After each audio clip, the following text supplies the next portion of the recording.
Listen.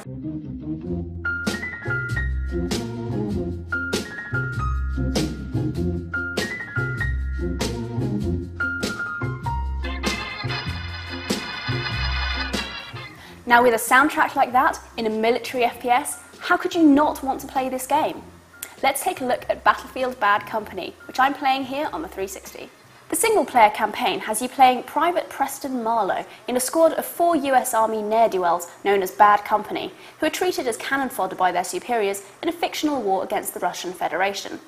The plot takes you on a nicely varied mix of army missions and the self-appointed missions of the squad who go AWOL partway in when they realise some of their enemies are paid in gold bars.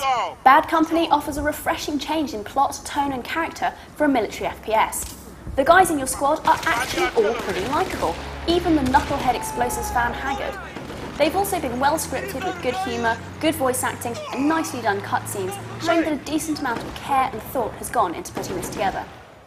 Isn't it amazing how we always go towards the fighting and they're always flying in the opposite?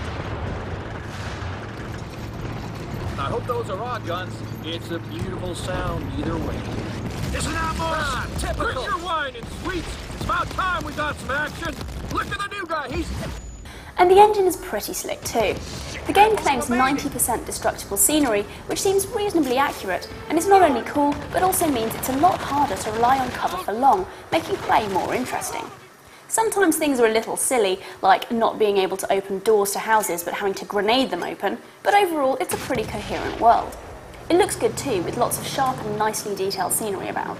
The campaign map is nicely set out and feels like a realistic set of locations rather than an artificial construct to run from objective to objective in. To this end, there's also a certain amount of freedom in how you move through the game and a decent range of nicely handling vehicles to aid in this. There's also a pretty good range of 35 guns, all real-world infantry, but including some prototypes and cancelled designs.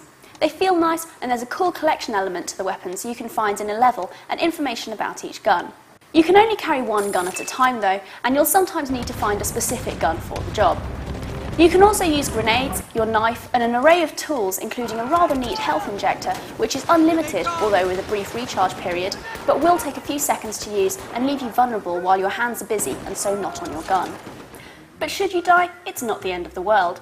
Perhaps to mitigate the fact that the game is pretty hard, when you die, for the most part you simply respawn a few paces back, with anyone you've taken out remaining dead. And yes, the AI is hard, with relentlessly accurate shots, although neither your enemies nor your teammates have huge amounts of cooperation programmed into them. But hey, the multiplayer is shaping up to be pretty good, with a Gold Rush mode included, where you must attack or defend crates of gold, and Conquest available as a free post-release download. Overall, a very solid and polished FPS put together with care and charm. Battlefield Bad Company is a recommended buy and gets itself a well-earned 4 stars.